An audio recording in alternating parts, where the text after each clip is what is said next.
Bismillahirrahmanirrahim. Assalamualaikum warahmatullahi wabarakatuh.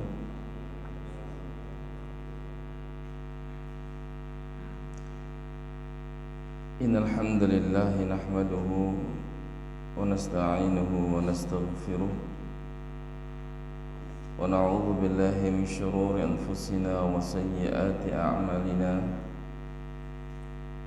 Man yahdihillahu fala mudilla lahu wa man yudlil fala hadiya lahu. Asyhadu an la ilaha illallah wahdahu la syarika lah wa asyhadu anna Muhammadan 'abduhu wa rasuluh. Amma ba'du fa inna khairal hadithi kitabullah wa khairal hadi hadi Muhammadin sallallahu alaihi wasallam wa syarrul umuri muhdatsatuha fa inna kulla muhdatsatin bid'ah wa kulla bid'atin dhalalah wa kulla dhalalatin finnar.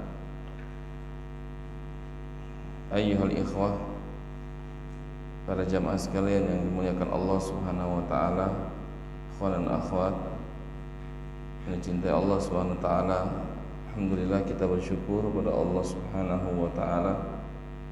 Pada kesempatan yang mulia ini kita berada di tanggal 2 Rajab 1445 Hijriah, bertepatan dengan tanggal 14 Januari 2024. Yang kita berada di bulan haram, bulan yang mulia.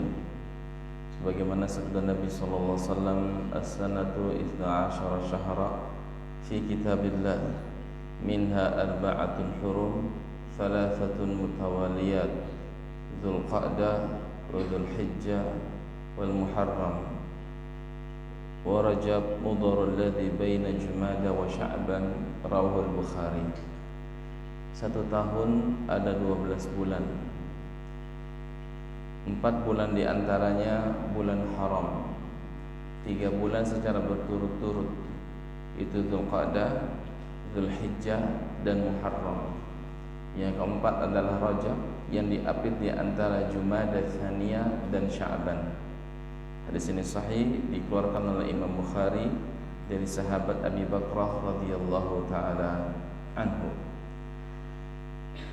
Di antara keistimewaan bulan-bulan haram dalam pandangan salaf, mereka banyak beribadah kepada Allah Subhanahu wa taala dari ibadah-ibadah yang Allah syariatkan, seperti salat, puasa, dan seterusnya.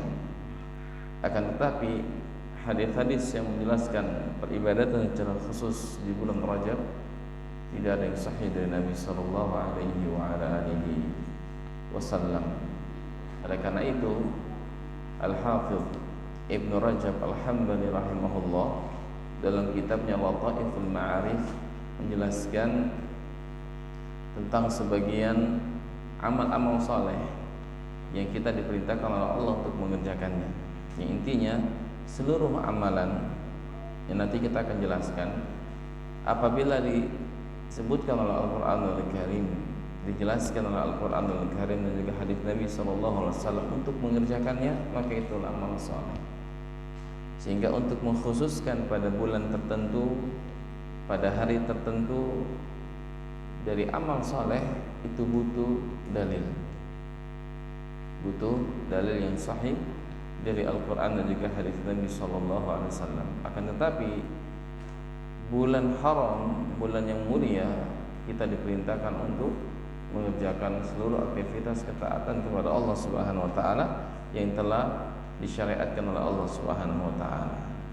Kecuali tadi saya sebutkan ada dalil-dalil yang khusus untuk kita mengerjakan satu amalan khusus di hari, di waktu, di tempat atau di bulan tertentu.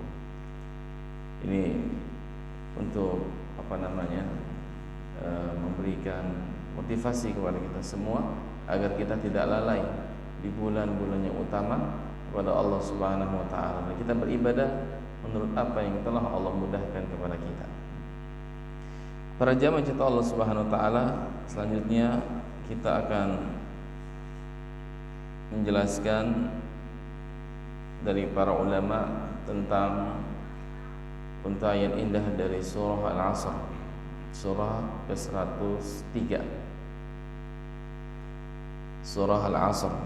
Ini surat yang Masya Allah, yang ringkas, padat, dan penuh dengan butir-butir nasihat yang mulia dari Allah Subhanahu wa Ta'ala, yang kita harus mencoba untuk memahaminya, lalu memetik faedahnya dan kita amalkan dalam kehidupan kita kepada Allah Subhanahu wa Ta'ala. Jamaah cintai Allah Subhanahu wa Ta'ala, surah Al-Asr, surah ini 3 ayat, dan ini sebagaimana yang disebutkan oleh para ulama kita. Al-Imam Al-Qurtubi rahimahullah dalam tafsirnya menyebutkan surah ini terdiri dari 3 ayat, dan itu merupakan kesepakatan para ulama kita rahimahullah ta'ala, khususnya apa yang dinukil oleh beliau dari Ibnu Abbas radhiyallahu ta'ala anhumah. Disebut surah Al-Asr karena dalam permulaan surat ini Allah Subhanahu wa ta'ala memulai dengan kalimat wal asr, demi masa, atau kita katakan demi waktu asar, atau terkadang kita terjemahkan demi waktu, karena memang kalimat al-asr banyak tafsiran di antara para ulama kita rahimahumullahu ta'ala, ya. Dan Allah memulainya dengan kalimat wal asri, dan di situ Allah bersumpah Subhanahu wa ta'ala. Para jamaah cinta Allah Subhanahu wa ta'ala, Allah berfirman dalam surah ini, wal asr, demi masa, innal insana lafi khusr, sesungguhnya manusia itu benar-benar dalam keadaan merugi, khasarah, kerugian atau kecelakaan. Illal ladzina amanu wa 'amilus shalihat wa tawasaw bil haqq wa tawasaw bis sabr, kecuali orang-orang yang beriman, beramal saleh, saling menasihati dalam kebenaran dan saling menasihati dalam kesabaran. Kita lihat dalam ayat mulia ini bahwasanya Allah Subhanahu wa ta'ala menyebutkan dalam ayat ini yang begitu ringkas perkara-perkara yang kita butuhkan di dalamnya, ya. Namun sebelumnya para ulama kita menyebutkan akan kedudukan surah ini. Yang pertama, para ulama mengenal surah ini dengan sebutan tadi Al-Asr, sekali lagi ya, sebagaimana yang disebutkan para ulama, dan ini ijma' mereka. Memang umumnya sebagian surah dalam Al-Quranul Karim itu sering diambil dari ayat pertama, sebagaimana yang kita lihat. Kemudian surah yang mulia ini memiliki kedudukan yang tinggi di hadapan atau dalam pandangan salafun salih radhiyallahu anhum ajmain, sampai Al-Imam At-Tabarani dalam kitabnya Al-Mu'jamul Awsat dibawakan oleh para ulama kita tentang kedudukan surah yang mulia ini, di mana para sahabat Nabi SAW ketika mereka saling bertemu, saling berjumpa, dan mereka tidak akan berpisah satu dengan yang lainnya sampai mereka membacakan surah ini untuk mengingatkan akan pentingnya nasihat dan pentingnya apa yang disebutkan oleh Allah dalam Al-Quran, dalam ayat ini khususnya, di mana disebutkan kana ar-rajulani min ashabin nabi sallallahu alaihi wasallam idzal taqaya lam yaftariqa hatta yaqra'a ahaduhuma 'ala al-akhar wal 'asri innal insana lafi khusrin thumma yusallim ahaduhuma 'ala al-akhar. Apabila dua orang dari sahabat Rasulullah sallallahu alaihi wasallam, sahabat Nabi sallallahu alaihi wasallam, mereka berjumpa, mereka bertemu, idzal taqaya, bertemu, berjumpa. Lam yaftariqa, mereka tidak akan berpisah hatta yaqra'a ahaduhuma 'ala al-akhar, hingga salah satunya di antara kedua sahabat tersebut membacakan surah Al-Asr. Ini tidak menjadi kelaziman ya bagi kita. Akan tapi itulah yang terjadi di antara para sahabat Nabi sallallahu alaihi wasallam. Mereka ketika bertemu, berjumpa, entah pertemuan itu lama atau sebentar, pertemuan itu terjadi di rumahnya atau di mana saja yang memungkinkan mereka bertemu, adanya tatapan wajah di antara mereka, berjumpa, berbicara dan sebagainya. Maka sebelum mereka berpisah, salah satu di antara keduanya akan membacakan surah ini kepada yang lainnya sebagai bentuk nasihat agar kita memperhatikan apa yang terkandung dalam surah ini untuk beramal soleh, ya, kemudian saling menasihati di atas ketaatan dan kebenaran. Dan membacakan surah ini termasuk di antara bentuk nasihat di antara mereka. Setelah itu mereka mengucapkan salam dan mereka pun berpisah. Ya, ini menunjukkan bahwasanya surah yang mulia ini memiliki tempat tersendiri di antara para sahabat Rasulullah sallallahu alaihi wa ala alihi wasallam, dan menunjukkan mereka itu benar-benar memahami hakikat yang terkandung di dalamnya dari surah yang mulia ini. Karenanya mereka saling memberikan nasihat dengan surat ini, mengingatkan. Karena Allah mengatakan subhanahu wa ta'ala, wa dzakir fa inna dzikra tanfa'ul mu'minin, dan berikanlah peringatan karena sesungguhnya peringatan itu berfaedah, bermanfaat bagi orang-orang yang beriman. Ini menunjukkan juga para jamaah cinta Allah Subhanahu wa taala, kecintaan sesama mereka. Ya. Dan yang satu memberikan nasihat, yang satu lagi menerima nasihat. Dan itu menunjukkan mereka itu memiliki hati yang bersih, hati yang lapang, siap menerima kebenaran dari manapun.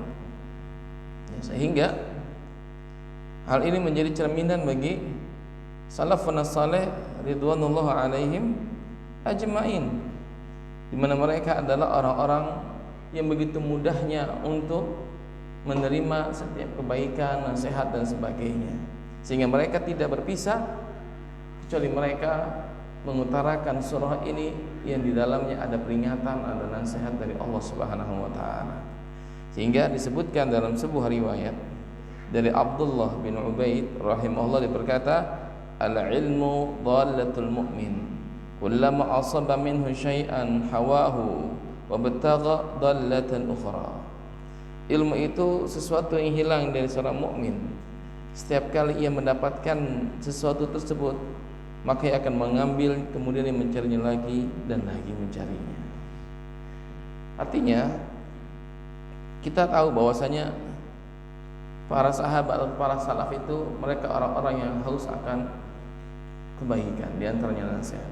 Ketika dia mendapati kebaikan tersebut dari pihak manapun, selama itu isinya kebaikan, dia akan mengambilnya. Ya.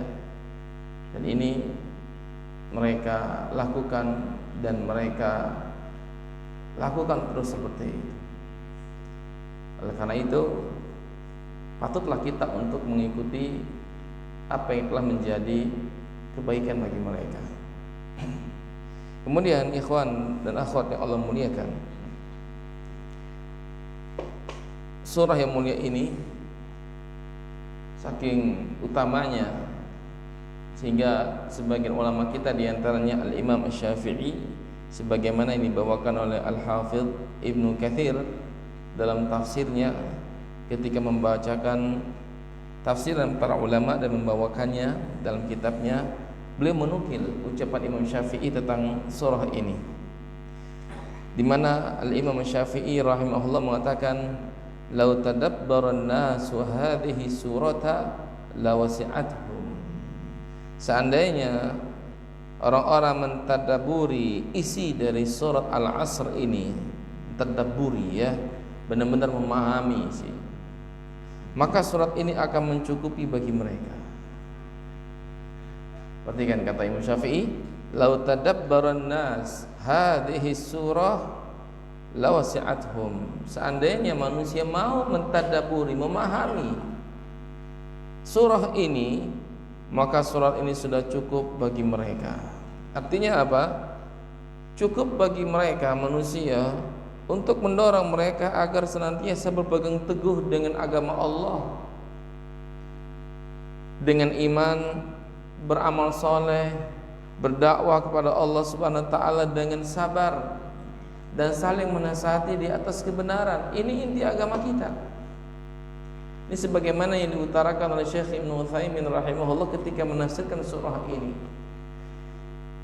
Sehingga ucapan Imam Syafi'i itu bukan berarti kita nggak butuh kepada surat-surat yang lain, bukan berarti kita nggak butuh dengan hadis-hadis Nabi Shallallahu Alaihi Wasallam. Tapi kalau kita mencermati dengan baik isi dari surat ini, yang di dalamnya Allah Subhanahu Wa Taala bersumpah dengan waktu yang merupakan tepat terjadinya segala kebaikan dan keburukan, seluruh amal-amal anak hamba itu dikerjakan pada waktu keburukan atau kebaikan.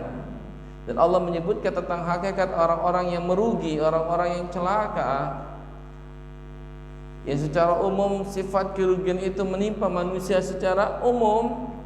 Bahkan kata sebagian ulama, bukan hanya manusia, seluruh bangsa jin juga demikian, kecuali orang-orang yang memiliki 4 sifat kata Allah: beriman, beramal soleh, menasihati di atas kebenaran, dan di atas kesabaran.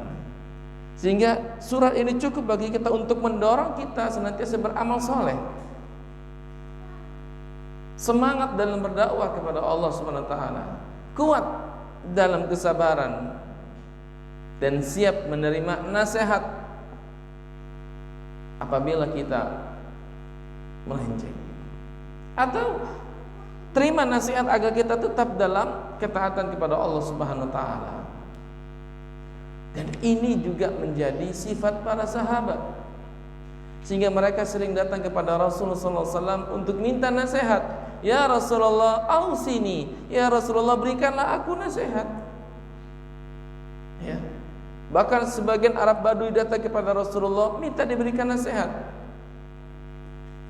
Maka Rasul mengatakan, idza kumta ila sholati fasalli salata muwaddi'in. Di antara nasihat Nabi kepada orang tersebut, kepada Arab Badui ini yang datang kepada Nabi minta nasihat, ya Rasulullah, berikan aku nasihat dan ringkaskan nasihatmu kepada diriku agar aku bisa memahaminya, menghafalkannya dan mengamalkannya. Apa kata Rasulullah? Jika engkau salat, maka salatlah seperti orang yang akan berpisah. Wala ta'tadiru syai'an wala tatakallam bisyai'in ta'tadiru minhu ghada. Jangan Anda mengatakan satu kalimat yang esok hari, yang di kemudian hari engkau minta maaf, engkau minta i'tidar, engkau minta uzur dengannya. Dan kuatkan tekadmu untuk berputus asa dari apa yang dimiliki oleh manusia. Jangan hasad, jangan menginginkan apa yang ada pada tangan manusia, tapi inginkan apa yang ada pada sisi Allah Subhanahu wa taala. Maka orang ini pun pergi.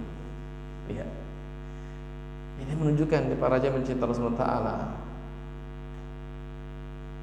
Nasihat itu bagian dari agama, dan itu ada dalam surah ini. Kalau kita mentadaburinya, surah ini kata Imam Syafi'i cukup buat kita. Namun bukan berarti tidak butuh kepada surah yang lain, tidak. Ini Imam Syafi'i mengatakan demikian, hanya mengungkapkan dalam surah ini kita butuh kepada 4 hal ini. Kalau kita berpegang teguh dengan 4 hal ini, cukup buat kita. Ya, hingga dalam satu kesempatan yang lainnya, imam kita, Imam Syafi'i juga mengatakan, laulam yunzil ghairu hadhihi surah lakafatun nas. Sekiranya Allah Subhanahu wa taala, atau sekiranya tidak diturunkan kepada manusia kecuali surat ini, niscaya surat ini akan mencukupi mereka. Mencukupi apanya? isi dan kandungannya cukup bagi mereka. Karena dalamnya ada iman, ada perintah beriman kepada Allah, beriman kepada hari akhir dan seterusnya. Karena cakupan iman kepada Allah mencakup seluruh rukun iman yang ada. Kemudian kita beramal saleh dengan seluruh amalan-amalan yang telah Allah syariatkan subhanahu wa ta'ala. Kemudian di situ ada perintah bersabar, perintah untuk saling menasihati di atas ketaatan dan kesabaran. Itu cukup buat kita.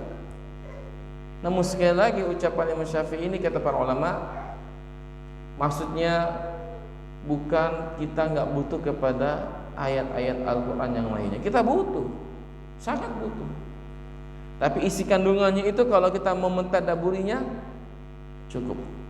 Ya, ini sebagaimana yang disebutkan oleh para ulama kita, bahkan ya disebutkan oleh Syekhul Islam Ibnu Taimiyah dalam Majmu' Fatawa di juz yang ke-28 di halaman 152, di mana beliau mengatakan warawa 'anis Syafi'i radhiyallahu anhu annahu qala, diriwayatkan dari Imam Asy-Syafi'i radhiyallahu anhu bahwasanya beliau berkata, lau fakkara an-nasu kulluhum fi surati al-'asr lakafathum. Wa dzakara an-Nawawi fi muqaddimati al-Majmu' nahwan min dzalika. Kata Syekhul Islam, diriwayatkan dari Imam Syafi'i radhiyallahu anhu di mana beliau berkata, lau fakkara an-nas, kiranya manusia mau memikirkan, yakni mentadaburi dalam surah Al-Asr ini, lakafathum, niscaya akan mencukupi bagi mereka. Ini para jemaah memuliakan bahwasanya surah ini memiliki kedudukan yang sangat besar di hadapan salafus saleh, dipandang salafus saleh. Isinya, kemudian ringkas kalimat yang Allah Subhanahu wa taala firmankan, itu cukup buat kita kalau kita mau mencoba untuk memahaminya. Ya. Kemudian hadirin cinta Allah Subhanahu wa taala, surah yang mulia ini disebutkan pertama kali oleh Allah Subhanahu wa taala dengan kalimat wal 'asr. Ya, dengan kalimat wal 'asr. Umumnya sebagaimana yang saya sering sampaikan di majelis ini, berkenaan dengan surat-surat yang terdapat dalam juz Amma yang Allah sering sekali bersumpah dengan sebagian makhluknya, termasuk surah Asr ini, itu umumnya adalah surah-surah Makkiyah. Ya, umumnya adalah surah-surah Makkiyah. Ini surah yang diturunkan oleh Allah Subhanahu wa taala sebelum Nabi hijrah. Namun ada sebagian pendapat para ulama yang mengatakan bahwasanya surat ini adalah madaniyah. Ya. Oleh karena itu sebagian ulama menganggap ini termasuk surat yang diperselisihkan apakah dia makkiyah dan madaniyah. Namun kalau melihat siaknya, susunannya dan jumlah ayatnya, umumnya susunannya seperti ini, kuat, ringkas, padat, itu adalah ciri-ciri dari surah Makkiyah. Hingga para ulama menegaskan suratul Asri suratun Makkiyah. Surah Al-Asr adalah surah Makkiyah. Wa qila madaniyah, dan dikatakan pula sebagian ulama dia adalah madaniyah. Kalau kita perhatikan siap susunan kalimat yang disebutkan oleh para ulama, umumnya mereka ketika menyebutkan pendapat yang rajih, pendapat yang kuat, itu biasanya diletakkan pada hal yang pertama, ya, baru pendapat yang lainnya. Pendapat yang lainnya ini dinilai kurang kuat, dan itu umumnya para ulama seperti itu. Walaupun ada mereka terkadang menyebutkan dulu pendapat-pendapat yang 1, 2, 3, ternyata pendapat yang kuat adalah pendapat yang akhir. Seperti itu. Dan ini enggak banyak. Tapi umumnya para ulama ketika menjelaskan sesuatu, beliau memberikan keterangan di awal, maka yang awal itu adalah sesuatu yang dipegang oleh para ulama kita umumnya, sebagaimana ungkapan sebagian ahli tafsir, sehingga mereka mengatakan apa? Suratul Asri suratul Makkiyah.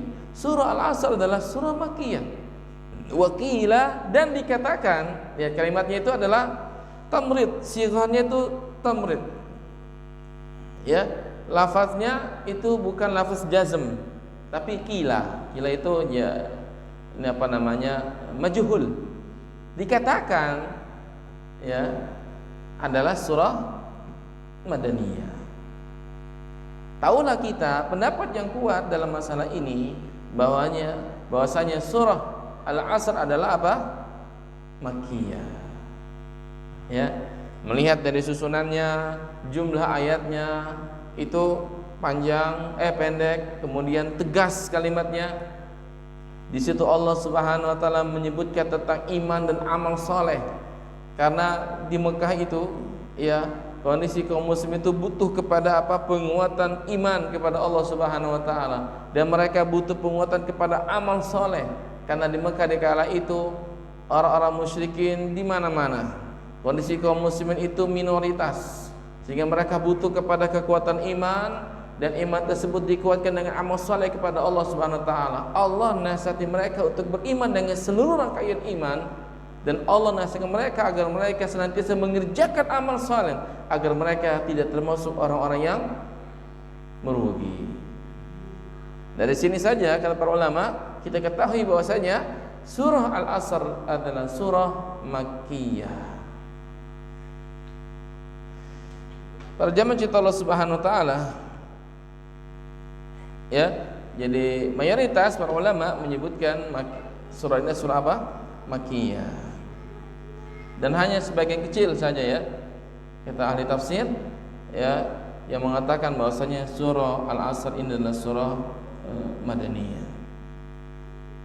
Kemudian para jamaah cinta Allah Subhanahu wa taala, kata Syekh Abdurrahman bin Nasir As-Sa'di rahimahullahu taala tentang surah yang mulia ini, beliau memiliki satu ucapan yang sangat bagus, memberikan kita pemahaman secara umum dari surah ini. Beliau mengatakan rahimahullahu taala, aqsamullah taala bil asri alladhi huwa al-lail wan nahar, mahallu af'alil ibadi wa a'malihim, anna kulla insanin khasirun wal khasiru diddur rabihi. Allah Subhanahu wa taala bersumpah dalam surat ini dengan asr. Dan asr itu adalah malam dan siang. Karena memang kalimat asr sekali lagi para ulama berbeda pendapat dalam memberikan tafsirannya. Ada yang mengatakan ya al-asr itu adalah waktu asar. Ada pula yang mengatakan asar itu adalah waktu secara umum, az-zaman, ya, waktu secara umum. Ada pula yang mengatakan al-asr adalah waktu yang singkat. Ketika Allah menyebutkan al-asr itu seperti umur kita, seperti usia kita yang singkat. Kenapa Allah sebut asar? Karena asar itu dekat dengan waktu maghrib. Dekat dengan waktu maghrib. Ketika asar sudah lewat, maka kita akan melihat matahari itu akan tenggelam dan akan hilang cahayanya, sinarnya, masuki waktu malam. Itulah umur manusia. Kalau usia kita itu diibaratkan antara waktu asar hingga ke maghrib, itu artinya Allah Subhanahu wa taala memberikan tanbih, perhatian kepada kita agar kita benar-benar memanfaatkan waktu dan umur kita. Karena jaraknya sangat dekat antara asar dengan maghrib. Ya. Hingga makna ini memberikan kepada kita faedah yang besar agar kita benar-benar memperhatikan waktu, memperhatikan zaman, usia, umur, yang dia merupakan modal kita. Namun secara umum para ulama kita rahimahumullah taala menafsirkan kalimat al-asr adalah dengan apa? Dengan waktu. Sehingga kata Syekh Abdurrahman An-Nasir rahimahullah taala, beliau mengatakan huwal lail wan nahar. Dia adalah malam dan siang. Waktu itu perputarannya cepat. Malam ketemu siang, siang ketemu terus seperti itu. Wa mahal af'alil ibadi wa a'malihim, disitulah amal-amal manusia itu beredar. Mereka mengerjakan ketaatan, mereka mengerjakan kemaksiatan, ada kalanya di malam hari, ada kalanya di siang hari. Dan Allah Subhanahu wa taala mengkaitkan waktu tersebut dengan apa? Dengan khasir, dengan khusrah, dengan kerugian. Sehingga kata beliau, anna kulla insanin khasirun, sesungguhnya setiap manusia itu mengalami kerugian. Wal khasir didrabih, dan orang yang merugi atau kerugian itu sendiri adalah lawan dari keberuntungan. Sebagaimana kita berdagang berjual beli, kalau enggak kita rugi ya kita untung. Itulah manusia. Perjalanan waktu terjadinya siang dan malam itu terkadang membuat kita merugi, terkadang membuat kita apa? Beruntung. Tapi yang sangat menarik di sini para jamaah memuliakan, Allah Subhanahu wa taala mengungkapkan dalam ayat ini dengan kalimat innal insan lafi khusrin. Sesungguhnya manusia itu dalam kerugian. Allah menggunakan al-insan dengan alif lam, itu menunjukkan keumuman manusia siapa aja. Bahkan saking umumnya kata para ulama, ya, ini juga mencakup bangsa jin. Sebutkan al-insanu mufradun mu'arrafun bi al-jinsiyah. Kalimat insan, antum membawa musab silakan lihat. Al-insan adalah lafaz yang mufrad, tunggal, mu'arrafun bi al-jinsiyah, yang menjadi ma'rifat dengan alif dan lam yang menunjukkan itu isim jenis. Ketika Allah sebutkan al-insan, itu isim jenis. Di bawah insan itu ada muslim, ada kafir. Di bawahnya muslim ada Muhammad, ada Ali, ada Abu Bakar.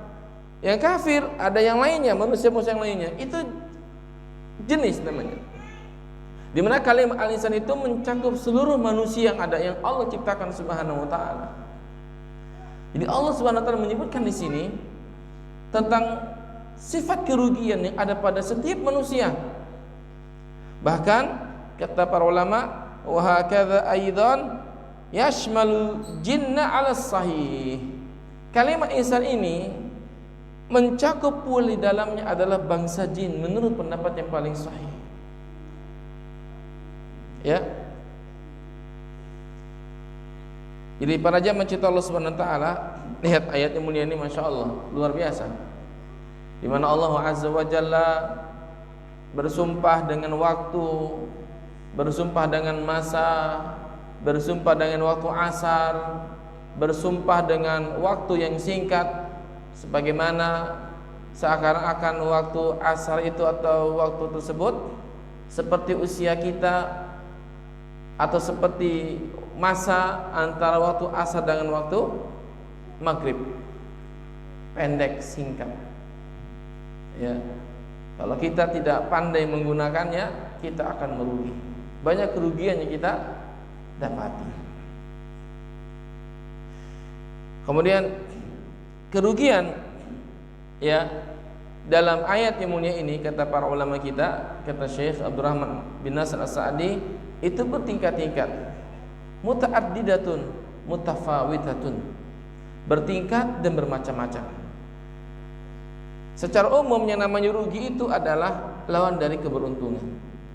Tapi yang namanya kerugian itu enggak dalam satu tingkatan yang sama. itu berbeda-beda, bertingkat-tingkat, satu dengan yang lainnya, kadar kerugiannya berbeda. Ya, karena dalam kondisi waktu, dalam waktu nih, pagi, siang, sore dan seterusnya, manusia umumnya itu merugi. Tapi kerugian yang dihadapi oleh manusia, didapat oleh manusia itu bertingkat, berbeda-beda satu dengan yang lainnya. Tidak dalam satu tingkatan yang sama. Saya sama antum berbeda, antum dengan yang lainnya juga berbeda. Ya, antara seorang mukmin dengan mukmin yang lainnya berbeda, apalagi antara mukmin dengan kafir, ahli taat dengan ahli maksiat. Mereka memiliki kadar kerugian yang berbeda di antara satu dengan yang lainnya, enggak dalam satu tingkatan yang sama. Sehingga kata Syekh, beliau mengatakan kerugian itu bertingkat, bermacam-macam. Qad yakunu khasaran mutlaqan kahali man khasirat dunya wal akhirah wa fatathu an-na'im wastahaqqal jahim. Dan terkadang kerugian itu bersifat mutlak. Ada orang merugi mutlak, secara mutlak dia merugi dunia dan akhiratnya. Dia enggak dapat apa-apa dalam kebaikan dunia, tidak pula mendapatkan kebaikan di akhiratnya. Hilang dari dia kenikmatan, dan mereka berhak mendapatkan azab dari Allah Subhanahu wa taala. Ini kondisi siapa? Orang-orang kafirin. Sehingga Allah Subhanahu wa taala menyebutkan dalam sebagian ayatnya, "Wa may yabtaghi ghairal islami dinan falan yuqbala min wa huwa fil akhirati minal khasirin." Lihat kalimatnya.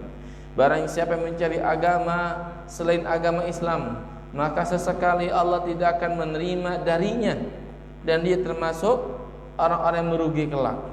Kalimat merugi, kata para ulama, umumnya ditafsirkan dengan mendapatkan azab di akhirat, diancam ke dalam nerakanya Allah Subhanahu wa taala. Dan ini persis seperti sabda Nabi sallallahu alaihi wasallam dalam hadis yang diriwayatkan oleh Imam Bukhari. Nabi bersabda sallallahu alaihi wasallam, "Walladzi nafsu Muhammadin biyadihi la yasma'u bi ahad min hadhihi al-ummah yahudiyyun wala nasraniyyun thumma yamutu wa lam yu'min billadzi ursiltu bih illa kana min ashabin nar." Demi yang jiwa Muhammad berada di tangan Allah Subhanahu wa taala, tidaklah mendengar perihal aku diutus dari kalangan umat ini, apakah dia Yahudi atau Nasrani, lalu dia mati sementara ia tidak beriman dengan apa yang aku bawa, maka dia pasti termasuk penghuni neraka. Ini kerugian, dan ini seakan-akan menjadi tafsir bagi ayat tersebut, wa man yabtaghi ghairal islami dinan. Barang siapa yang mencari agama selain agama Islam, maka enggak Allah terima akidahnya, Allah enggak terima amal ibadahnya, Allah enggak akan menerima darinya apapun ketika mereka beribadah selain dari agama, ketika mereka beragama selain dari agama Islam. Dan ini termasuk orang yang merugi. Artinya apa? Masuk ke dalam neraka. Dan ini kerugian yang bersifat umum, mutlak. Dan mereka adalah orang-orang kafir. Ya. Dan mereka enggak merasakan nikmat apapun. Dan nikmat yang paling nikmat kepada Allah adalah nikmat iman. Nikmat iman ini dan nikmat Islam ini tidak Allah berikan kepada semua orang, termasuk orang-orang yang mereka dekat dengan para nabi dan rasul. Tidak jadi jaminan orang-orang yang dekat dengan orang saleh pasti mendapatkan hidayah, enggak jadi jaminan. Kita lihat bagaimana, nah kita sampaikan dalam surah Al-Lahab, bagaimana Abu Lahab itu sudah divonis masuk neraka bersama istrinya sejak awal-awal mula dakwah Islam. Ketika surat itu turun, Allah jadikan, Allah pastikan Abu Lahab dan istrinya termasuk penghuni neraka. Padahal dia dekat dengan Nabi SAW, bahkan dia pamannya, dan bahkan pamannya ini, Abu Lahab ini adalah besannya, karena kedua anak Nabi sempat dinikahi oleh kedua anaknya Abu Lahab. Lihat Nabi Nuh bagaimana anaknya, lihat Ibrahim bagaimana bapaknya, lihat Lut bagaimana istrinya. Kedekatan mereka dengan orang saleh tidak menjadikan mereka beruntung, karena memang itu faktor hidayah dari Allah Subhanahu wa taala. Dan orang kafir adalah mereka yang memiliki sifat kerugian secara mutlak. Ya. Ini tingkatan pertama. Sehingga dalam ayat ini kalimat insan itu mencakup siapapun. Dan manusia kata Allah asalnya merugi. Manusia asalnya kata Allah apa? Merugi. Kemudian kata Syekh lagi rahimahullah taala, waqad yakunu khasran min ba'dil wujuh duna ba'din. Dan terkadang kerugian itu dirasakan pada sebagian, tidak seluruhannya. Walihada ammama Allahul khasara likulli insan illa man ittasafa bi arba'i sifatin. Oleh karena itu Allah Subhanahu wa taala menyatakan keumuman kerugian yang menimpa setiap manusia kecuali bagi mereka yang memiliki 4 sifat. 4 sifat ini. Ya, setiap manusia itu merugi. Bahkan kata sebagian para ulama, bukan hanya merugi, hukum asalnya manusia itu sesat. Ya. Hukum asalnya manusia apa? Sesat. Kecuali orang-orang yang telah Allah berikan mereka hidayah. Ini menunjukkan bahwasanya sifat rugi ini menimpa siapapun. Dan kerugian manusia itu bertingkat-tingkat. Sampai kata Nabi SAW dalam sebuah hadis qudsi, di mana Rabbuna Azza wa Jalla mengatakan dalam firman-Nya, ya ibadi kullukum dhallun illa man hadaitu fastahduni ahdikum. Wahai hamba-hambaku, kullukum dhallun, setiap kalian sesat, rugi. Ya. Illa man hadaituhu, kecuali yang telah aku berikan hidayah. Makanya ayat ini setelah Allah menyebutkan sifat rugi bagi manusia, Allah sebutkan siapa saja mereka yang tidak mendapatkan kerugian, yaitu yang beriman, beramal saleh dan seterusnya. Dan Allah mengatakan kullukum dhallun illa man hadaitu, setiap kalian itu sesat. Dan sesat adalah sifat kerugian, kecuali orang-orang yang telah aku berikan hidayah kepada mereka. Fastahduni ahdikum, mintalah hidayah kepada aku akan berikan kamu hidayah. Ya, oleh karena itu para ulama menyebutkan manusia umumnya rugi kecuali mereka yang memiliki 4 sifat. Dan kerugian manusia itu bertingkat. Walihada ammama Allahul khasar likul insan illa man ittasafa bi arba'i sifatin. Oleh karena itu Allah Subhanahu wa taala menyatakan keumuman kerugian yang akan menimpa setiap manusia kecuali mereka yang memiliki 4 sifat. 4 sifat. Yang pertama, al-imanu bima amarallahu bil imani bihi wa la yakunul imanu bidunil ilm fahuwa far'un anhu la yatimmu illa bihi. Yang pertama adalah orang-orang yang memiliki keimanan, yang beriman, ya, yang beriman kepada Allah Subhanahu wa taala dengan seluruh rangkaian keimanan. Sebab kalau disebut iman jamaah, maka itu mencakup seluruh rangkaian keimanan. Dan yang menjadi cabang-cabang dari keimanan disebut iman kepada Allah, masuk kategorinya iman kepada rububiyah Allah, iman kepada asma wa sifat Allah, iman kepada uluhiyah Allah, iman kepada wujud Allah Subhanahu wa taala. Pun dari rububiyahnya disebutkan lagi poin-poinnya, bahwasanya meyakini Allah yang Maha menciptakan, Allah yang menghidupkan, Allah yang mematikan, Allah yang mengatur, Allah yang menguasai, Allah yang memberikan rezeki kepada seluruh makhluknya. Dari bab tentang uluhiyah, ya, bahwasanya kita harus mengimani Allah satu-satunya yang kita ibadahi dengan seluruh aktivitas ibadah kita kepadanya Subhanahu wa taala. Sehingga enggak boleh kita memberikan satu pun ibadah kepada selain Allah Subhanahu wa taala. Begitu pula kita mengimani nama-nama dan sifat-sifat Allah Subhanahu wa taala. Kita mengimani tentang nama-nama Allah, apa yang Allah menamakan dirinya dengan nama tersebut. baik yang Allah sebutkan dalam Quran, Allah yang turunkan dalam Al-Quran, Allah sebutkan dalam kitab-kitabnya, Allah ajarkan kepada sebagian hambanya, atau yang Allah simpan dalam ilmu gaibnya. Kita harus mengimani seluruh nama-nama Allah. Ini cabang dari iman kepada Allah Subhanahu wa taala. Dan bagian ini termasuk iman kepada asma wa sifat. Makanya kata Syekh di sini rahimahullahu taala adalah mengimani seluruh apa yang telah menjadi bagian keimanan tersebut. Ya, demikian pula iman kepada hari akhir, ya, pendahuluan hari akhir seperti ciri-ciri hari akhir, ciri-ciri kiamat yang besar maupun yang kecil. Kemudian mencakup juga segala kejadian yang akan kita rasakan setelah kita mati, dari pertanyaan dalam kubur, dua malaikat Allah SWT, ada himpitan kubur, ada nikmat kubur, ada azab kubur, nanti ada kebangkitan, ada hisab, ada sirat, ada mizan, ada haud, sampai surga dan neraka. Itu semua rangkaian keimanan yang harus kita yakini, jemaah.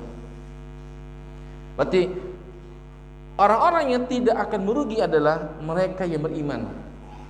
Beriman kepada Allah dengan segala perintah keimanan yang kita wajib beriman dengannya, tanpa terkecuali. Ya, tanpa terkecuali.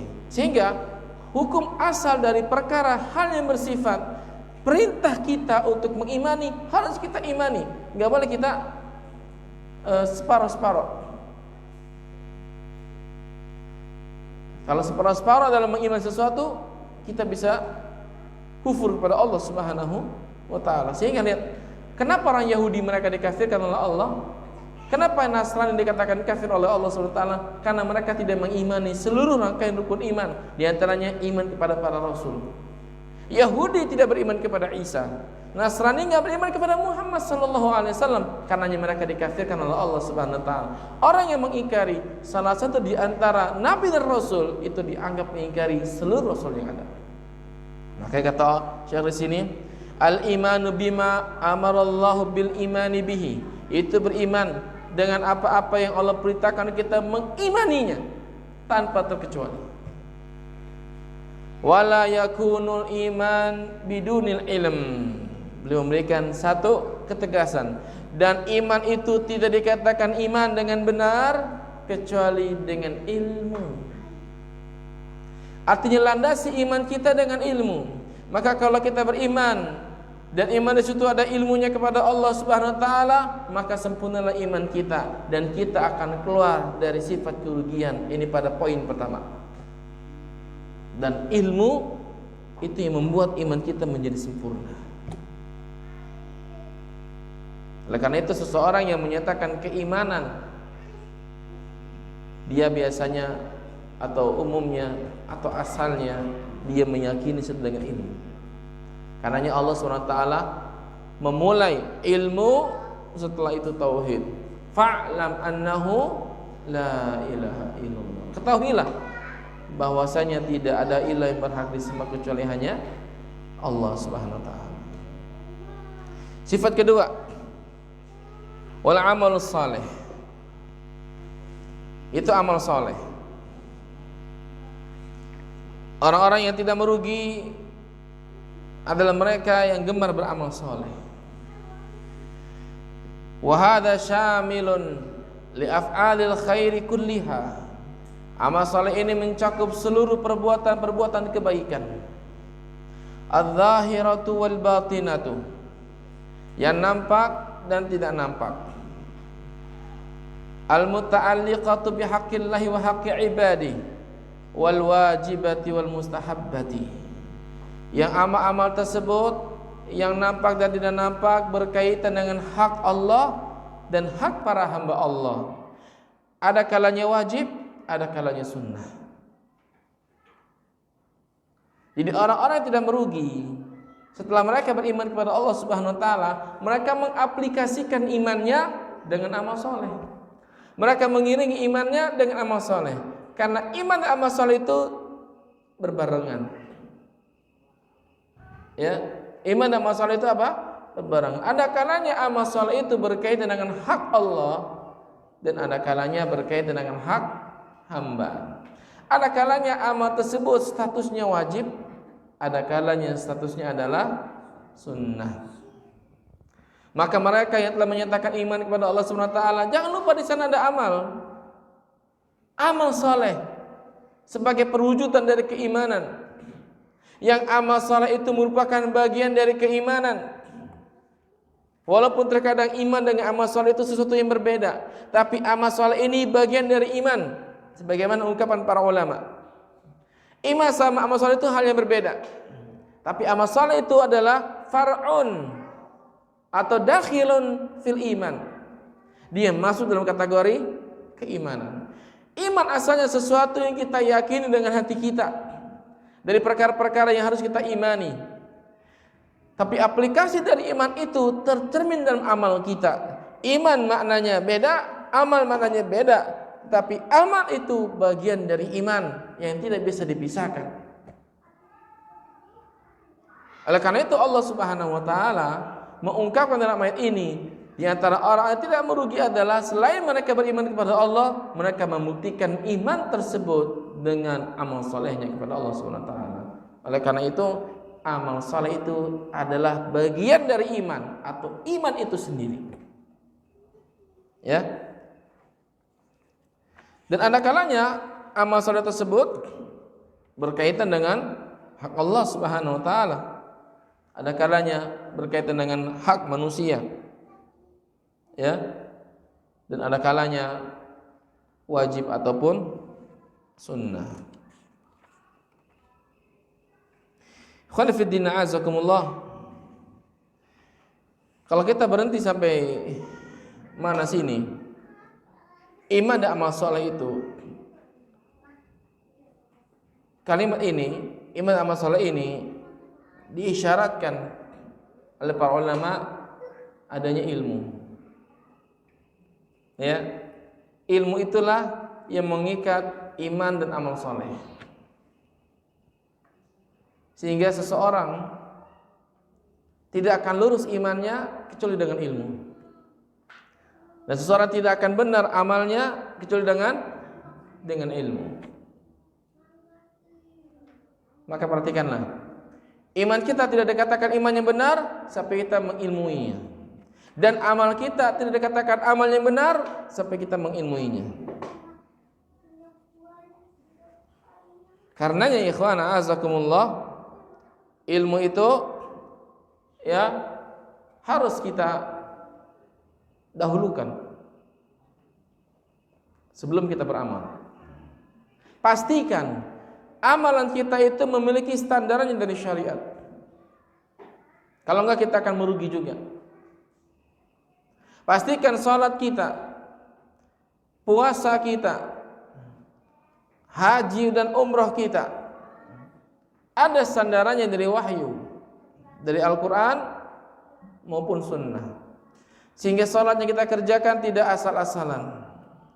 Ibadah yang kita tegakkan setiap harinya kepada Allah tidak sebatas menggugurkan kewajiban, tapi benar-benar dikerjakan ada standarnya dari Nabi sallallahu alaihi wasallam. Oleh karena itu Nabi mengatakan kepada kita tentang masalah haji misalnya. Nabi katakan khudhu anni manasikakum, ambillah dariku manasik haji kalian. Itu juga mencakup umrah di dalamnya. Tentang salat Nabi katakan sallu kama raaitumuni usolli, salatlah kalian sebagaimana kalian melihat aku salat. Tentang masalah saum misalnya Nabi katakan man shoma ramadhana imanan wa ihtisaba ghufira lahu ma taqaddama min dzambi. Barang yang siapa yang puasa Ramadan karena iman dan mengharapkan apa yang ada pada sisi Allah berupa ganjaran dan pahala, maka dengan itu Allah akan hapuskan segala dosa-dosanya. Artinya puasa kita dikatakan puasa yang benar apabila kita mengerjakannya karena iman kepada Allah dan mengharapkan apa yang ada pada sisi Allah Subhanahu wa taala. Maka puasa seperti itu puasa yang bisa mendatangkan maghfirah, ampunan dari Allah Subhanahu wa taala. Saking hebatnya puasa tersebut, kata sebagian ulama kita, itu bukan hanya menghapuskan dosa-dosa kecil tapi dosa-dosa besar, karena mengatakan ghufirallahu ma taqaddama min dzambihi. Allah hapuskan dosa-dosanya yang telah lalu, mencakup dosa besar dan juga dosa kecil. Lihat. Berarti di sini para jamaah cinta Allah Subhanahu wa taala adanya peran ilmu. Dua hal ini, iman dan amal saleh, dan juga ilmu, itu menyempurnakan pribadi seorang muslim. Dua poin ini menyempurnakan kita. Karena Allah mengatakan illal ladzina amanu wa 'amilus shalihat. Ya. Dua hal ini menyempurnakan kondisi kita. Sehingga kata Syekh yang mulia, fabil amrainil awalaini yakmulul insan nafsahu. Dengan dua hal yang pertama ini, iman dan amal soleh, maka seseorang itu menyempurnakan dirinya. Dia terlepas dari separuh kerugian, belum semuanya. Ya, setiap dari kita ini sedang menyempurnakan diri kita. Dengan apa? Dengan iman dan amal soleh. Semakin kita beriman, semakin kita mencurahkan semangat kita mengerjakan amal soleh, semakin kita menyempurnakan diri kita. Oleh karena itu Allah SWT ingatkan dua hal ini. Agar kita terlepas dari kerugian, kita butuh iman, butuh amal soleh. Dan kedua hal tersebut Allah isyaratkan dengan ilmu. Karena kita nggak mungkin bisa beriman kecuali dengan ilmu, dan kita nggak bisa beramal soleh kecuali dengan apa? Dengan ilmu. Kedua hal ini kita ikat dengan ilmu, menjadikan diri kita apa? Sempurna. Dan ini metode Quran dalam memberikan kepada kita satu bentuk pemahaman. Oleh karena itu dalam masalah rumah tangga, perhatikan, yang Allah suruh untuk menjaga dari neraka siapa dulu? Kita dulu, baru keluarga. Kita bentengi diri kita dengan iman, dengan ilmu, dengan amal saleh. Setelah itu kita bentengi anak istri kita. Saya mau mengatakan, qu anfusakum wa ahlikum nar. Jaga dirimu dulu jaga dengan iman. Anda harus beriman, Anda harus beramal saleh kepada Allah Subhanahu wa taala. Jaga diri Anda dari jeratan api neraka dengan iman, dengan amal saleh. Ikat dengan ilmu. Wa ahlikum, baru keluargamu. Sampaikan kepada mereka nasihat, jelaskan kepada mereka tentang hak Allah, sampaikan kepada mereka tentang perkara-perkara yang wajib dari jeratan api neraka. Ini nasihat Al-Quranul Karim, di mana kebaikan itu harus kita laksanakan terlebih dahulu, ya, dan baru kita tularkan kepada orang lain. Dan dua ayat ini, ikhwan, atau dua nasihat ini, iman dan amal soleh, illal ladzina amanu wa amilus shalihat, itu amalan atau kondisi di mana kita sempurna dari kita. Ya. Kemudian kata Syekh lagi, wa tawasau bil haqq alladhi huwal imanu wal amalus salih, ay yusi ba'duhum ba'dan bidzalika wa yahathuhu alaihi wa yuraghibu fihi. Itu saling berwasiat dengan kebenaran. Yang dimaksud dengan kebenaran di sini adalah tadi iman dan amal saleh. Maksudnya adalah orang-orang yang beriman, orang-orang yang beramal saleh itu mereka saling mewasiatkan satu dengan yang lainnya, memotivasi satu dengan yang lainnya, sehingga antara dirinya dan orang lain itu ada apa? Ada interaksi. Sehingga keimanan itu tidak hanya dirasakan oleh kita. Amal saleh itu tidak hanya dilakukan oleh sebagian kita, atau bahasa kitanya, iman dan amal saleh itu tidak dimonopoli oleh seseorang, tapi disebar. Makanya di situ ada apa? Ada kewajiban berdakwah bagi kita yang telah beriman kepada Allah, mengerjakan amal saleh, tularkan bagi orang lain. Dengan cara apa? Dengan cara nasihat. Karenanya Nabi SAW menjadikan nasihat sebagai agama. Ad-dinun nasiha, ad-dinun nasiha, ad-dinun nasiha. Agama adalah nasihat. Sampai 3 kali Nabi katakan sallallahu alaihi wa ala alihi wasallam. Berwasiat di atas ketaatan kepada Allah Subhanahu wa taala, di atas kebenaran. di atas iman, di atas amal soleh kepada Allah Subhanahu wa taala. Dan orang yang paling banyak memberikan hal ini adalah Nabi sallallahu alaihi wasallam. Dan orang yang paling sempurna dalam memberikan nasihat adalah Nabi sallallahu alaihi wasallam. Dan orang yang paling sempurna menampakkan iman dan amal solehnya lalu ditularkan kepada manusia adalah Nabi sallallahu alaihi wasallam. Nabi orang yang paling penyayang kepada umatnya. Ketika kita menasihati orang lain dengan agar mereka mengikuti apa yang kita inginkan dari Allah dan Rasulnya, tentunya maksudnya dengan iman, dengan amal soleh, itu artinya kita mencoba untuk menularkan kebaikan kepada mereka dan mencoba menyelamatkan mereka. Itu sifat orang beriman, ya, dan memotivasi mereka untuk mengerjakan amal soleh. Sehingga dalam masalah memberikan nasihat kepada kebenaran ini, jangan mengharapkan orang itu harus sama dengan kita. Tapi harapkanlah dia kepada Allah agar dia bisa beriman dengan iman yang benar, bisa mengerjakan amal saleh sebagaimana Allah syariatkan. Karena iman kita, karena amal kita itu berbeda.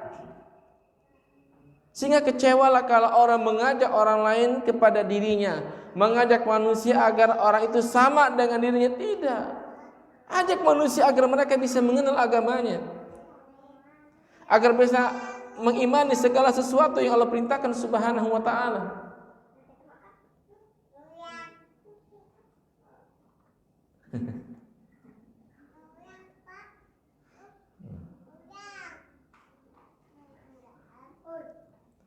Ya, jadi wa tawassaw bil haqq alladhi huwal iman wal amal saleh. Berwasiat dengan kebenaran, yang dimaksud sini adalah iman dan amal saleh. Dan hal tersebut menjadi karakter mereka serta memotivasi untuk mengerjakan amal saleh. Wa tawasi bis sabri ala taatillah. Lalu kata Syekh lagi, dan saling berwasiat dengan kesabaran dalam mengerjakan ketaatan kepada Allah. Wa an ma'siyatillah, sabar dari meninggalkan maksiat kepada Allah. Wa ala aqdarillahil al-mu'lamah, dan sabar ketika mendapatkan takdir dari Allah Subhanahu wa taala yang menyakitkan, seperti musibah dan sebagainya. Jadi pokok yang keempat adalah berwasiat dengan kesabaran. Dan sabar ada tiga: sabar dalam mengerjakan ketaatan, sabar dari meninggalkan maksiat, dan sabar dalam menghadapi takdir-takdir Allah SWT yang menyakitkan, seperti musibah, penyakit dan sebagainya. Dua bagian ini, kata para ulama, kata Syekh khususnya, adalah yukammilu ghairahu, menyempurnakan orang lain. Jadi orang mukmin itu memiliki dua keadaan, jemaah. Pertama, dia berupaya menyempurnakan dirinya dengan apa? Dengan iman dan amal saleh. Yang kedua, dia menyempurnakan pihak lain dengan apa? Dengan nasihat di atas kebenaran dan nasihat di atas kesabaran. Dia menyempurnakan orang lain. Lalu Syekh mengatakan, wa bi takmilil umuril arba'ah yakunul insanu qad salima minal khasar wa faza birribhil azim. Dengan sempurnanya empat hal ini, ilmu, amal saleh, ilmu sih maksudnya iman dan amal saleh, serta nasihat kepada kebaikan dan kebenaran, dan nasihat dengan kesabaran, maka manusia itu akan selamat dari kerugian dan dia akan mendapatkan kebaikan dari Allah Subhanahu wa taala. Jadi jemaah Allah Subhanahu wa taala, ini makna secara umum dari apa yang disebutkan oleh Syekh Abdurrahman bin Nasir As-Sa'di rahimahullahu taala, menunjukkan bahwasanya surah ini surah yang masya Allah yang luar biasa, ya. Kemudian para jamaah cinta Allah Subhanahu wa taala, kalimat yang disampaikan oleh Allah Subhanahu wa taala dalam surat ini kita coba untuk memerinci lagi lebih luas, ya. Dan saya ringkas dari apa yang disebutkan oleh para ulama kita. Pada ayat yang pertama, Allah Subhanahu wa taala mengungkapkan dengan kalimat al-asr. Ini menunjukkan kepada kita agar kita memiliki perhatian dengan apa? Dengan waktu. Dengan waktu jamaah. Karena waktu adalah sesuatu yang paling mudah hilang dari kita. Dan waktu adalah mahal, tempat kejadian keburukan dan kebaikan.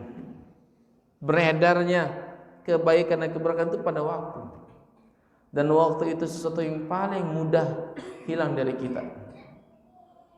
Tadi kita mulai jam berapa? 6:30. Sekarang udah hampir 7:30. Itu waktu berjalan, hilang. Itu nggak bisa balik lagi. Sehingga kata sebagian salaf, di antaranya Al-Hasan Al-Basri, dia mengatakan, "Ya bani Adam, wahai anak Adam, innaka minal ayyam." Sesungguhnya kalian atau kamu adalah termasuk dari hari-hari, kumpulan hari-hari. Kumpulan hari-hari. Ada yang datang, ada yang pergi, ada yang lahir, ada yang meninggal. Begitulah. Dan kalimat ini mengajarkan kita agar kita benar-benar manfaatkan waktu. Karena waktu adalah rasul mal, kata Ibnu Qayyim. Apa rasul mal? Modal kita. Dan waktu ini adalah nikmat, dia terkadang kita lupa untuk benar-benar memanfaatkannya. Sehingga kata Nabi SAW, "Ni'matani maghbunun fihi ma katsirun minan nas as-sihhatu wal faragh." Ada dua nikmat yang kebanyakan manusia itu lalai, tertipu. Dia enggak bisa menggunakannya. Ketika hendak menggunakannya, nikmat itu hilang. Tertipu dia. Itu kata Nabi SAW, as-sihhatu, kesehatan, wal faragh, dan waktu senggang, waktu luang. Dia tertipu terkadang dengan jasadnya, dengan badan yang sehat, kuat. Tapi di masa sehatnya tersebut, dia enggak gunakan untuk taat kepada Allah Tabaraka wa Ta'ala. Sampai tibalah waktu sakit. Ketika dia sakit, dia ingin ibadah kepada Allah. Dia tertipu dengan sehatnya itu. Ketika dia sakit, dia enggak bisa lagi menggunakan kesehatan untuk mengerjakan ketaatan kepada Allah. Dia berangan-angan untuk sehat. Ya. Demikian pula masa muda. Dia habiskan untuk foya-foya, untuk mengarungi hidup ini dengan kesia-siaan. Siang dan malamnya dihabiskan untuk hal yang tidak manfaat. Ketika dia sudah tua, dia ingin berbuat taat kepada Allah. Ya terkadang badannya enggak lagi kuat, akalnya enggak lagi bisa mencerna dan memahami apa yang dia dengar, matanya enggak lagi bisa melihat dengan baik, kupingnya enggak lagi bisa mendengar dengan baik, kekuatan tubuhnya sudah mulai menurun, rambutnya sudah mulai beruban, setahap demi setahap, sedikit demi sedikit bertambah usianya, bertambah pula dekat kepada kematian. Terkadang kita tertipu jamaah. Makanya Allah sebutkan wal asr, demi masa, agar kita punya perhatian dengan masa, dengan waktu. Karena apa yang Allah jadikan sebagai sumpah di situ, berarti makhluknya memiliki keistimewaan. Terkadang Allah SWT menyebutkan tentang malam wal lail. Ya Allah sebutkan dengan wal fajr, waktu fajar, menunjukkan Allah SWT itu bersumpah dengan waktu. Terkadang secara umum seperti al-asr, terkadang secara khusus malam, siang, bahkan waktu duha, wadduha. Wal-lail idza saja. Demi waktu duha. Waktu di mana manusia itu bermain, mereka asyik bercengkrama dengan keluarganya, mereka sibuk dengan pekerjaannya, mereka sibuk di pasar, sibuk di kantor. Wadduha, itu waktu yang di mana Allah bersumpah dengan itu. Dan boleh jadi di waktu-waktu tersebut datangnya kepada manusia keburukan, kematian yang mendadak, bencana alam, ya, yang kita terkadang tidak bisa terka-terka. Ya. Sehingga dalam surah ini Allah Subhanahu wa taala menyebutkan tentang waktu sebagai tanbih akan kemuliaan waktu itu, agar kita menghabiskannya dalam kebaikan kepada Allah Subhanahu wa taala. Sehingga kata para ulama, wa fi hadza tanbihun ila syarafiz zamani wa tanbihun ila istighlalil awqati bima yanfa'u fid dunya wal akhirah. Wa amma akhirun nahari fa innahu wa in summiya bihadzal ismi illa anna adhhar anna al-murad bil ayati ya jami'uz zaman. Dalam ayat ini Allah bersumpah dengan waktu, menunjukkan tanbih, peringatan dari Allah SWT akan kemuliaan sisi waktu, agar manusia, agar kita semua menghabiskan waktu kita untuk hal-hal yang manfaat bagi dunia kita dan akhirat kita. Ingat sabda Nabi SAW, ihris ala ma yanfa'uka wasta'in billahi wala ta'jaz. Rawahu Muslim. Semangatlah, bersikeraslah untuk mencapai segala sesuatu yang manfaat bagi diri kalian. Minta tolong kepada Allah dan jangan pernah lemah untuk menggapainya. Ya. Dan kenapa? Tadi saya isyaratkan Allah berfirman dengan wal asr, yang menurut sebagian ulama dia merupakan waktu asar, karena asar itu dekat tadi dengan apa? Malam, waktu maghrib. Allah ingin isyaratkan kepada kita, umur Anda sebentar, usia Anda mahdudah. Apa mahdud? Terbatas. Jadi udah usia kita ini sebentar, terbatas. Jangan kita bikin pendek lagi dengan kesia-siaan. Jangan. Karena kalau sudah kesia-siaan itu menguasai hidup kita, kita akan hilang darinya berbagai macam kebaikan. Hilang dari kita amal soleh, hilang dari kita tambahan ilmu. Semakin bertambah usia kita, harusnya semakin kita berilmu, semakin taat kepada Allah. Lihat Rasulullah sallallahu alaihi wasallam. Ya, di penghujung hayatnya Rasul menambah kualitas amal ibadahnya dan juga kuantitas. Bukan hanya kualitas, kuantitas Nabi tambah. Sampai Aisyah mengatakan, kana Nabi sallallahu alaihi wasallam idza qama minal laili tafattarat qadamah. Adalah Nabi sallallahu alaihi wasallam apabila salat malam sampai kakinya itu bengkak, sakit. Dan Aisyah mengatakan, ya Rasulullah, bukankah Allah telah mengampunkan dosa-dosamu lalu akan datang? Artinya kenapa masih salat seperti ini? Kenapa salat Anda begitu panjang ya Rasulullah sallallahu alaihi wasallam? Bukankah Allah telah mengampuni dosamu? Aisyah ingin tahu apa sih sebabnya Nabi melakukan demikian, sementara Nabi telah dosanya dihapuskan oleh Allah. Dosa-dosanya Allah hapuskan. Inna fatahna laka fathan mubina liyaghfira lakallahu ma taqaddama min dzambika wa ma ta'akhkhar. Sesungguhnya kami akan membukakan kepada engkau yang Muhammad kemenangan yang besar, yakni Fathu Mekah, agar Allah Subhanahu wa taala mengampunkan dosa-dosamu yang telah lalu dan akan datang. Dosanya dihapuskan oleh Allah. Tapi Nabi melihat, ya, Aisyah melihat Nabi itu begitu semangatnya. Maka Nabi mengatakan, afala akuna abdan syakur. Kalau demikian halnya, dosa-dosaku yang telah lalu dan akan datang telah Allah hapuskan dan Allah maafkan. Kenapa saya enggak menjadi hamba Allah yang bersyukur?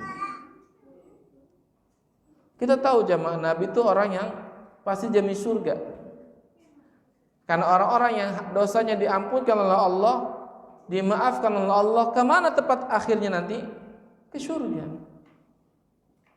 Maka merugilah, kecewa orang yang mengatakan tidak ada satupun ayat yang mengatakan Nabi dijamin masuk surga. Ini ucapan orang yang tidak paham. Karena para ulama tidak memahami demikian. walaupun dia dikatakan sebagai ahli tafsir misalnya. Ya. Lihat. Jadi ayat ini jamaahnya ringkas, wal asr, demi waktu asar. Kalau ditafsirkan nama itu waktu asar, itu dekat dengan maghrib. Artinya apa? Allah bicara tentang hakikat umur kita sebentar. Ya. Dan Nabi juga menegaskan, a'maru ummati ma baina sittin ila sab'in. Umur umatku antara 60 sampai 70. Enggak lama. Kalau kita sudah masuk angka 40 itu sebentar lagi jemaah. Sehingga sebagian ulama salaf kita di kalangan tabi'in mengatakan, saya melihat para sahabat Nabi SAW dan yang semisal dengan mereka, kalau usia mereka sudah 40 tahun, tuh nggak ada lagi istilah main-main. Mereka semangat, fokus ibadah kepada Allah. Main-mainnya sudah lewat main-mainnya. Ketika usia 40 itu sudah mereka itu semangat. Mereka itu menghadap kepada akhiratnya, fokus kepada agamanya, semakin giat ibadahnya kepada Allah Rabbul Jalali wa Ikram. Main-mainnya sudah. Makanya kita lihat kata Ibnu Katsir rahimahullah taala, dan disebutkan pula oleh sebagian tafsir yang lainnya, ketika usia 40 itu usia sebentar lagi masuk kepada 60. Itu masa-masa kekuatan kita tuh. Kesempurnaan akal, kesempurnaan jiwa. Ya, ketenangan dalam berpikir. Dewasa kita mulai teruji di situ. Terlihat sampai pada akhirnya usia 60. Di situ Allah Subhanahu wa taala sebutkan tentang hakikat ini sebentar waktu kita. Maka jangan disia-siakan. Ya.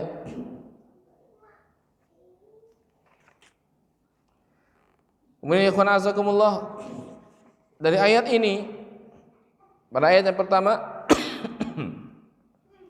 Allah Subhanahu wa taala ingin memberikan kita nasihat ya, agar kita memahami hakikat waktu yang Allah berikan kepada kita, dan istimewanya yang luar biasanya maksud saya adalah waktu di sini diartikan oleh sebagian dengan umur, yang umur kita itu berbeda-beda. Ada yang panjang, ya kan? Ada yang pendek.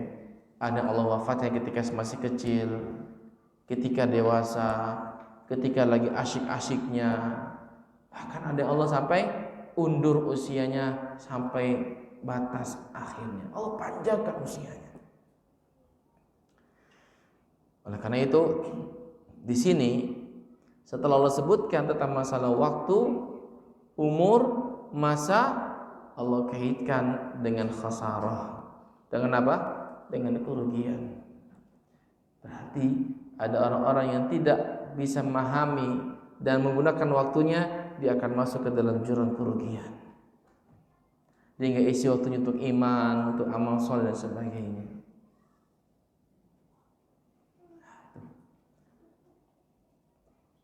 Makanya sekali lagi kita harus apa? Harus pandai dalam memanfaatkan apa? Waktu. Kemudian hikmahnya lagi kata ulama, waktu itu akan ditanya oleh Allah. Umur akan ditanya. Usia akan ditanya oleh Allah. Ada hisabnya. Dalam sebagian kitab akidah disebut ulama ketika membahas tentang masalah yaumul hisab, hari penghisaban, diaudit oleh Allah Subhanahu wa taala. Di antara hal yang menjadi penghisaban adalah waktu, umur. Dalam sebuah hadis yang mungkin antum sering dengar dan saya juga sering sampaikan, di mana Nabi kita bersabda sallallahu alaihi wasallam, la tazulu qadama 'abdin yaumal qiyamati hatta yus'al an arba. Tidak akan bergeser kedua kaki anak Adam nanti pada hari kiamat sampai Allah tanya tentang 4 hal. Di antara tentang apa? Wa an umrihi fi ma'afna, tentang masanya, umurnya, usianya, untuk apa dihabiskan. Jadi umur adalah sesuatu yang Allah akan hisab secara khusus. Waktu Allah akan hisab secara khusus. Makanya jangan disia-siakan.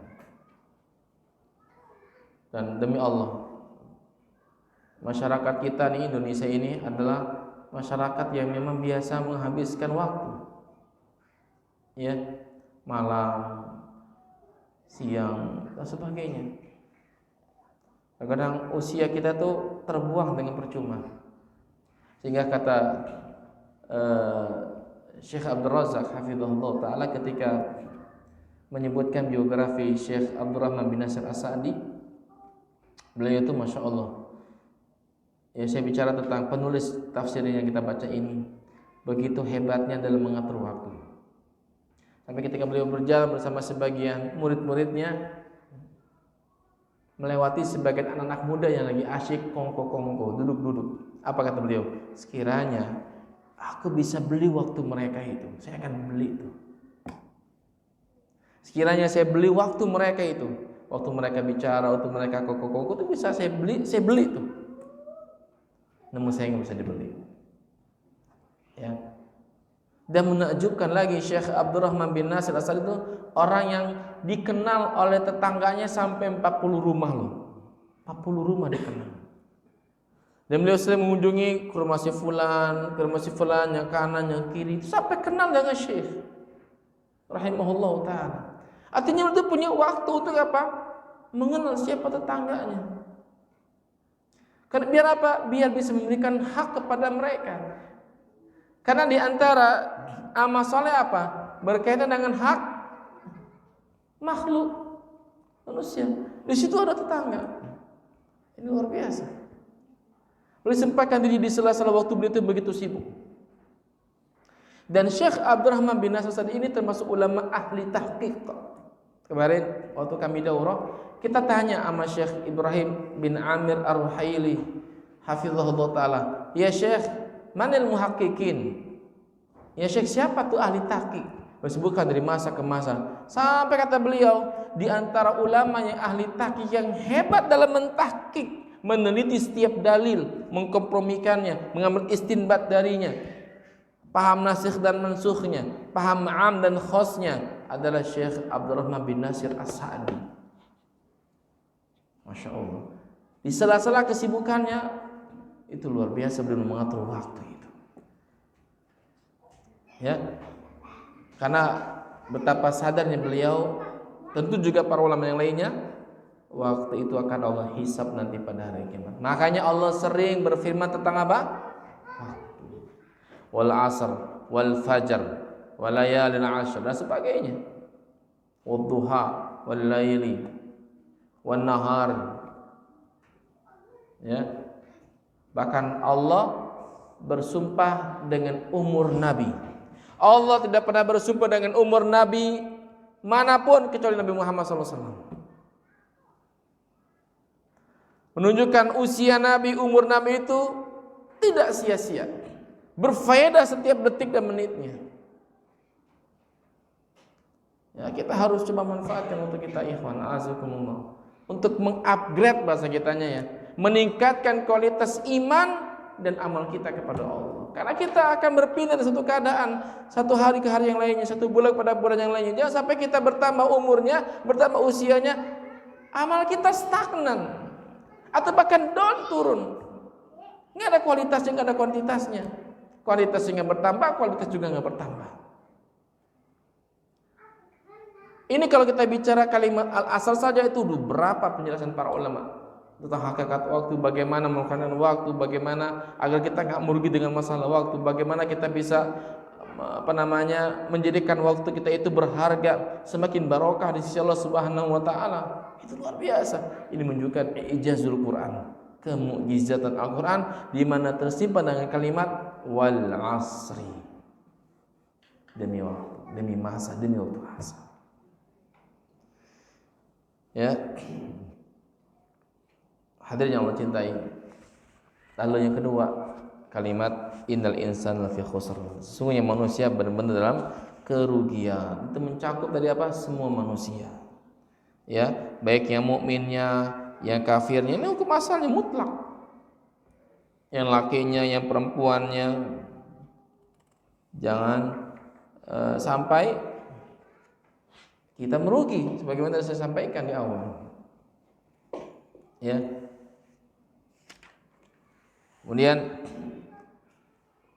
ayat berikutnya, illal ladzina amanu wa 'amilus shalihat wa tawassaw bil haqq wa tawassaw bis sabr. Kecuali orang beriman, lagi beramal soleh dan saling berwasiat dengan kebaikan, dengan kebenaran, dan berwasiat dan menasihati dengan kesabaran. Hadirin yang Allah muliakan, ini untuk yang terakhir ini saya menekankan lagi bahwasanya juga buat antum semua agar kita benar-benar bisa mewujudkan hal ini. Ilmu yang dalamnya ada iman dan amal saleh, saling menasihati dengan kebaikan, dengan ketaatan, dan juga berwasiat, bernasihati dengan kesabaran. Ya. Dan kalau kita praktekkan dalam setiap lingkup hidup kita, di rumah, di kantor, di masyarakat, makin akan berfaedah buat kita.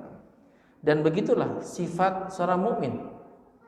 Ya, sifat seorang mukmin itu saling mewujudkan hal ini. Jangan sampai dia melupakan 4 poin ini. 4 poin ini jangan sampai dilupakan. Kemudian ikhwan fillah nazakumullah, bisa kita ambil faedah ya dari surah yang mulia ini. Kita ringkas aja apa yang disebutkan oleh para ulama. Yang pertama, annal abda khasirun idza lam yakum bihadhil umuril arba'ah. Sungguhnya seorang hamba itu dia merugi apabila dia tidak mengerjakan dari 4 perkara ini: iman, amal soleh, menasihati dengan kebenaran, dan menasihati dengan kesabaran. Bal wa annahu min ahli nari jahannam. Bahkan sungguhnya dia termasuk penghuni neraka jahanam. Karena kerugian itu maknanya adalah dimasukkan ke dalam neraka. Ya. Kerugian maknanya dimasukkan ke dalam neraka. Nas'alullaha an ya'simana wa iyyakum minha. Kita mohon kepada Allah agar Allah Subhanahu wa taala menjaga kita dan kalian semua dari siksa api neraka. Dengan 4 ini.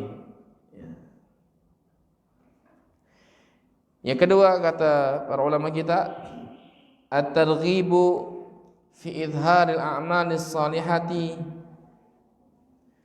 wa ibraziha litakuna syi'aran 'indal mu'minin.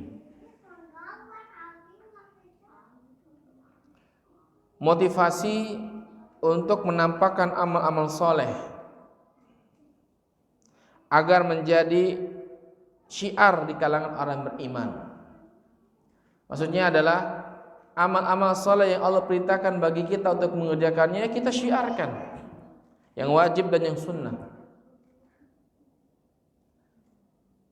Ada kalanya amal tersebut adalah amal jama'i, amal yang dikerjakan secara bersama-sama, seperti sholat 5 waktu, ya kita syiarkan, kita kerjakan, jangan ditinggalkan. Berjamaah di masjid, berpuasa Ramadan bersama-sama, berhari raya, atau bersama-sama melakukan amal-amal yang perlu kita zahirkan. Ada kalanya amal itu memang kita harus tampakkan jamaah, ada kalanya harus kita sembunyikan. Amal-amal yang kita tampakkan, kita kerjakan bersama-sama kaum muslimin. Ya, syiaran indal mu'minin, akan menjadi syiar bagi orang beriman. Jadi syiarnya orang beriman itu adalah dengan amal-amal kebaikan, bukan amal keburukan, bukan kemaksiatan kepada Allah Subhanahu wa taala.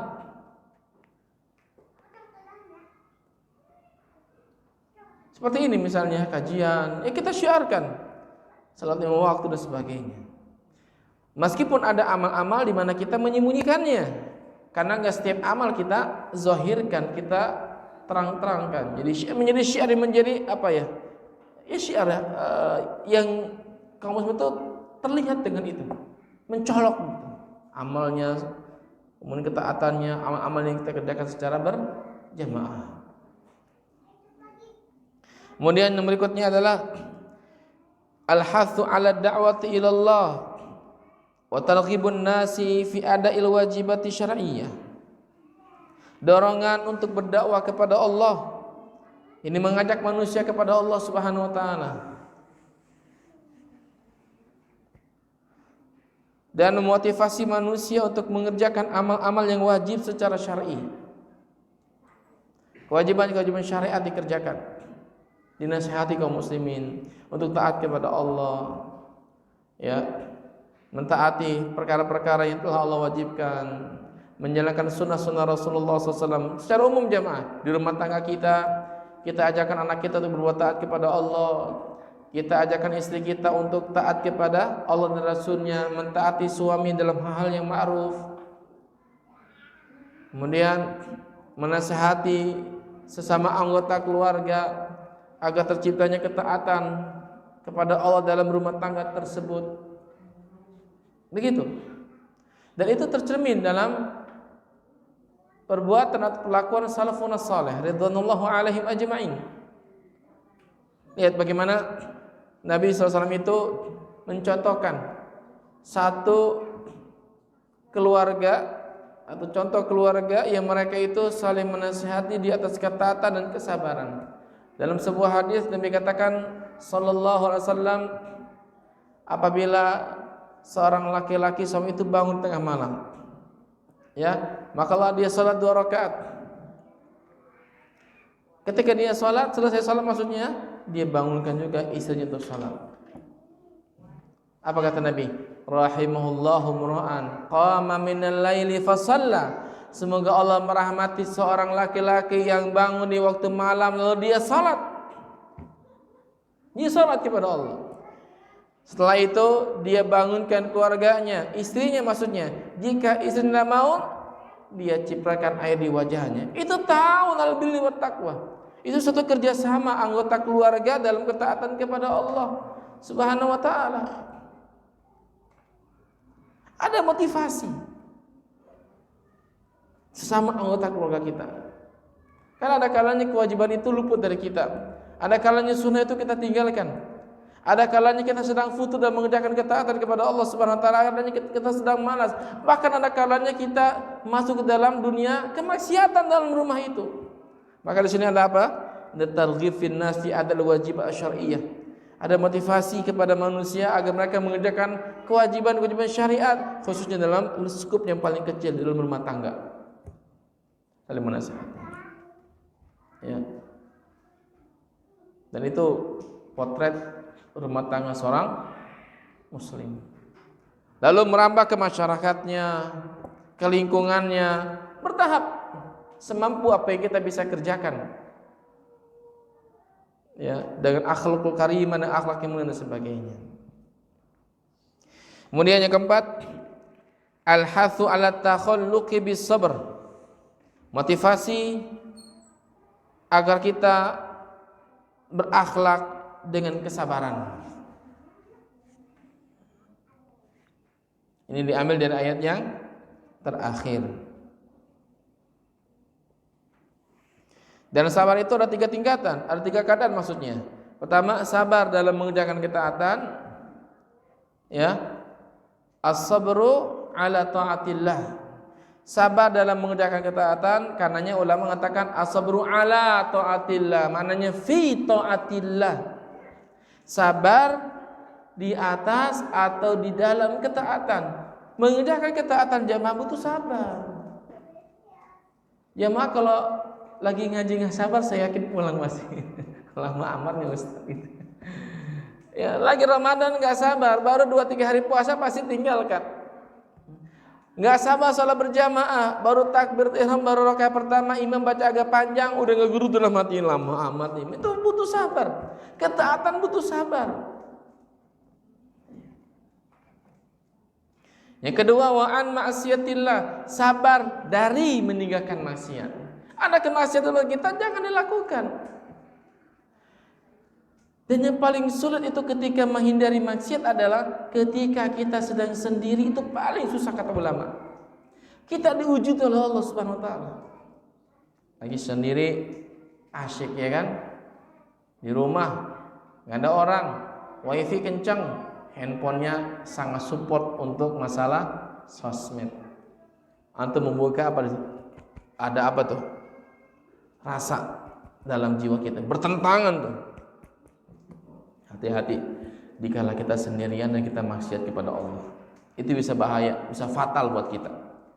Dan bahkan kata ulama bisa menghancurkan amal soleh kita.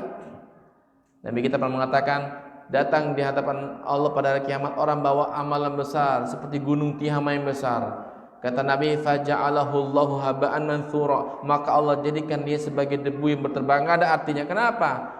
Kata Thauban, ya sifhum lana ya Rasulullah, coba jelaskan kepada kita siapa mereka ya Rasulullah. Kata Rasulullah, mereka dari jenis kalian, dari kalangan kalian, mereka salat sebagaimana kalian salat, mereka puasa sebagaimana mereka berpuasa, dan seterusnya. Tapi jika mereka dalam kondisi sendirian, mereka menabrak batas-batas Allah, artinya mereka bermaksiat dikala sendirian, atau mereka bermaksiat dengan kawan-kawannya yang sepakat mengerjakan maksiat, orang lain enggak tahu.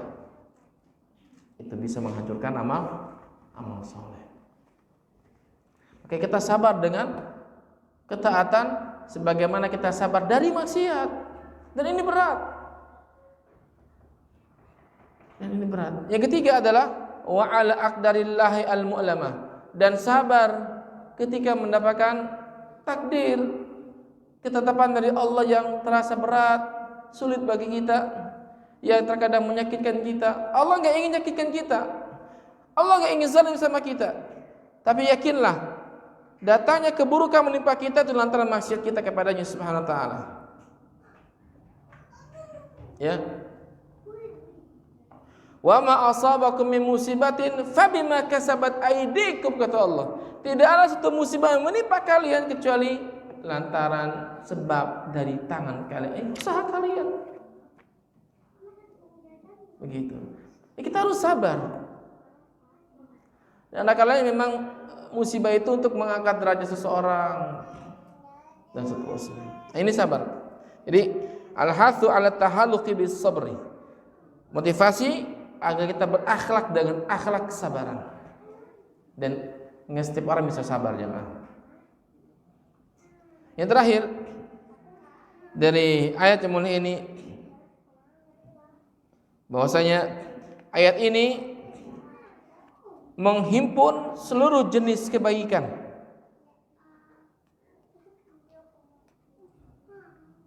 Ya, menghimpun semua jenis-jenis kebaikan.